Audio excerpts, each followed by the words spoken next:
নমস্কার বন্ধুরা, আমি গীতা বিশ্বাস আর গীতার রান্নাঘরে আপনাদেরকে সবাইকে স্বাগত জানাচ্ছি। আমি আবার নতুন আরেকটা রান্নার রেসিপি নিয়ে আপনাদের কাছে চলে এসেছি। চলুন তাহলে আমি আমার রেসিপিটা শুরু করি। এখানে আমি দুটো পেঁয়াজ ছুলে নিয়েছি, 7-8 কোয়া রসুন আর 4-5 স্লাইস আদা, নিয়েছি 3-4টে কাঁচা লঙ্কা। প্রথমে পেঁয়াজটাকে আমি এরকম কুচি কুচি করে কেটে একদম ঝুরি ঝুরি করে কেটে নেব। তারপর রসুনগুলোকেও কাটবো, আদাগুলোকেও কেটে নেব আর লঙ্কাগুলোকেও কুচি কুচি করে কেটে নেব। এই বটিটা আমার ভীষণ ফেভারিট হয়ে গেছে। আমি এই বটি দিয়ে খুব আরামসে খুব সহজে আমি সব কিছু কেটে নিতে পারি। যত ঝুরি ঝুরি কুচি কুচি যাই হোক না কেন, কোনো কিছু অসুবিধা হয় না, খুব আরামসে এটা দিয়ে কাটা যায়। এইভাবে বটির সাহায্যে আমি পেঁয়াজ, রসুন, আদা আর কাঁচা লঙ্কাগুলো কেটে আমি রেডি করে নিয়েছি, একটা প্লেটের মধ্যে রেখে দিলাম। এবার আমি ধনেপাতাটা কেটে নেব। ধনেপাতাটা প্রথমে আমি পরিষ্কার করে তারপর ভালো করে ধুয়ে রেখেছিলাম। তারপর এবার আমি এইভাবে কাঁচি দিয়ে এটাকে ঝুরি ঝুরি করে কেটে নেব। আপনারা চাইলে বটি দিয়ে ছুরি দিয়ে কেটে নিতে পারেন, কোনো অসুবিধা নেই। আমি এইভাবে কেটে একটা বাটিতে রেডি করে রাখবো। এবার আমি ময়দাটা মেখে নেব। এখানে আমি 2 কাপ মতন ময়দা নিয়েছি। আমি স্বাদ মতন নুন দিয়ে দিলাম আর 1 চামচ জোয়ান এইভাবে তালুর উপরে নিয়ে ডলে তারপর দিয়ে দিলাম। দিয়ে দেব 2 চামচ ঘি। আপনারা চাইলে এখানে রিফাইন অয়েলও দিতে পারেন। এবার বেশ ভালো করে ময়দার সঙ্গে তেল, জোয়ান সমস্ত কিছু ভালো করে মিশিয়ে নেব। তারপর অল্প অল্প করে জল দিয়ে আমি ময়দাটা মেখে নেব। আমি এই জলটা কিন্তু একটু গরম করে নিয়েছি, হালকা ওম গরম করে নিয়েছি। অল্প অল্প করে দেব, তারপর এইভাবে ময়দাটাকে মেখে নেব। আর ময়দাটা খুব বেশি টাইট করে মাখবো না, একটু ঢেলা করেই মাখবো। এইভাবে ডো মতন করে আমি ময়দাটাকে সাইডে রেখে দেব।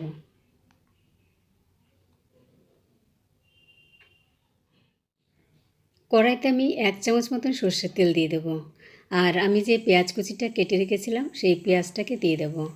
আমি 10-12 সেকেন্ড মতন একটু নাড়াচাড়া করে নেব। আমি জাস্ট কাঁচা গন্ধটা একটু বের করার জন্য আমি এইভাবে একটু ভেজে নিচ্ছি। আর যে আদা কুচি, রসুন কুচি আর লঙ্কা কুচি রেখেছিলাম সেটাকেও দিয়ে একটু মিশিয়ে নেব আর সামান্য একটু নুন দিয়ে দেব। নুন দিয়ে আরও 4-5 সেকেন্ড একটু মিক্স করে নেব। আমি এখানে কিন্তু গ্যাসের ফ্লেমটাকে একদম কমিয়ে রেখেছি।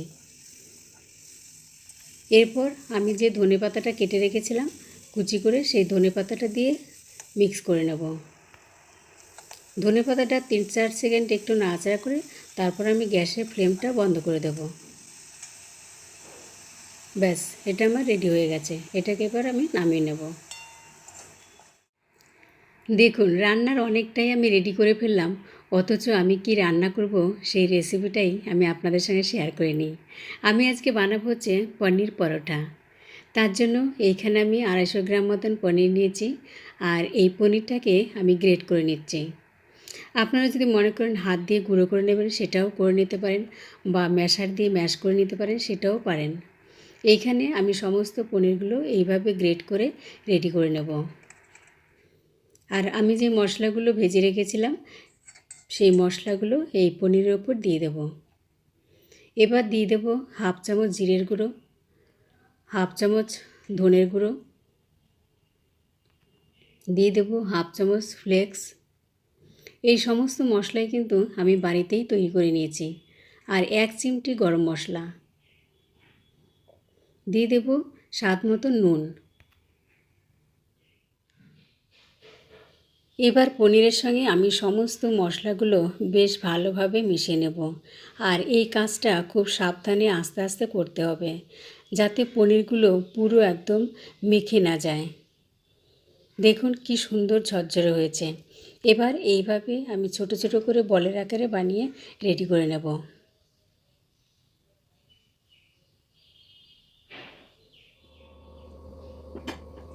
আমি যে ময়দাটা মেখে রেখেছিলাম বা সুন্দর নরম হয়েছে।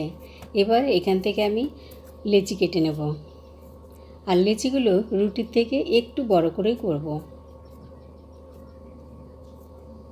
এবার একটা লেচি হাতের মধ্যে নিয়ে আমি গোল করে নেব, একটু ছোট করে বাটির মতন বানিয়ে নেব। তারপর যে পুরটা রেডি করেছিলাম সেই পুরটা এর মধ্যে দিয়ে দেব। খুব সাবধানে এই মুখটা বন্ধ করতে হবে। আর আজকে আমি দু রকমের পরোটা বানাচ্ছি, আটা দিয়েও বানাবো আর ময়দা দিয়েও বানাবো। দেখুন এখানে আমি কিছুটা আটা নিয়েছি, আর এই আটার থেকেও আমি লেচি কেটে ওই একই পদ্ধতিতে আমি রেডি করে নেব।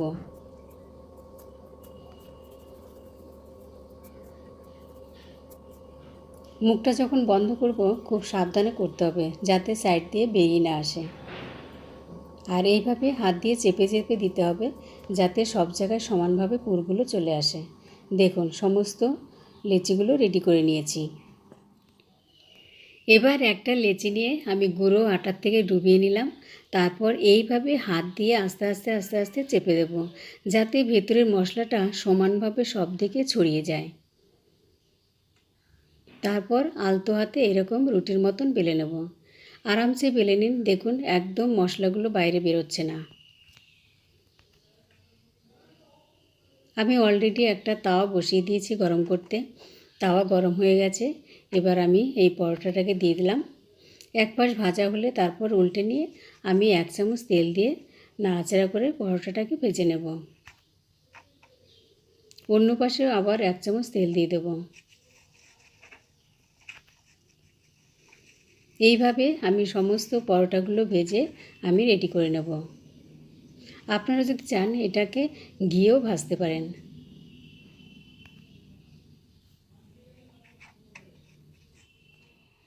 পরোটাগুলো কত তাড়াতাড়ি ভেজে নেওয়া যায় সেটাও আমি আপনাদেরকে দেখিয়ে দিচ্ছি।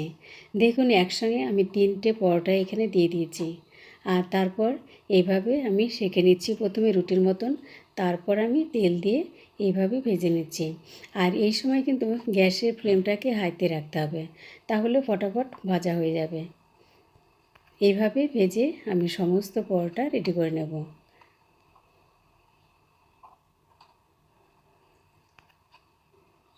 দেখলেন তো কত তাড়াতাড়ি হয়ে যাচ্ছে পরোটাগুলো ভাজা।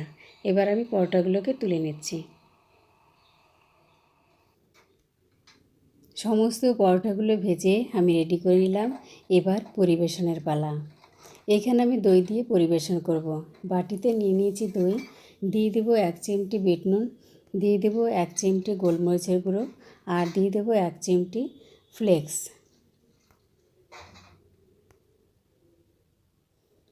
ব্যাস, এবার আমার এটা পরিবেশনের জন্য রেডি। দেখুন কত সুন্দর লাগছে পরোটাগুলো দেখতে, আর এটা খেতে কতই না টেস্টি হবে।